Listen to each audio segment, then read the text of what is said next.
You're watching UNICEF television. History is repeating itself in the Horn of Africa.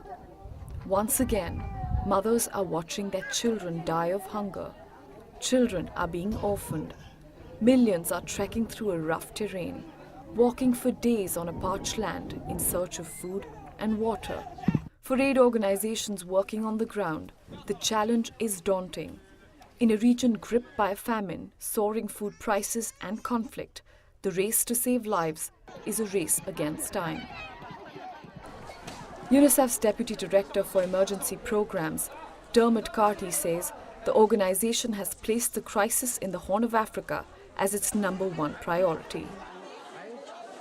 We have staff in country that are working to deliver programs, typical programs that UNICEF is engaged in: water, sanitation, hygiene, nutrition, child protection, education, etc.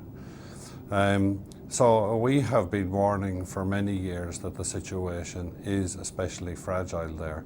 Take the weather conditions, multiply that by the ongoing conflict, add in the problems associated with rising food prices because of food shortages, you have a very bad situation, and we have been warning about this for a long time. When you are making a response in this type of situation, you need to deliver a holistic package, if you like. You need to deliver food where food is required, but that has to go hand in hand with other basic services such as water, sanitation and hygiene. In the areas where access for security reasons is especially difficult, we implement our interventions in partnership with local civil society or NGO-based organisations. So that would mean, for example, in relation to the nutrition interventions that we're supporting at the moment, there are more than 500 feeding centres where we can support the delivery of outpatient therapeutic feeding services.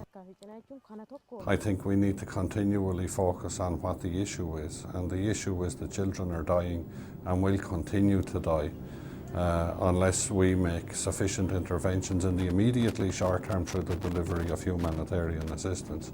You and I enjoy the privilege of having 3 meals on the table every day. We don't even think about it. You and I can turn on the tap every day and get a glass of clean water. Great. The children of Somalia will give their right arm to have 1 glass of water a day and 1 nutritious meal a day. And they have the right to that. You've been watching UNICEF television. For more information, go to unicef.org.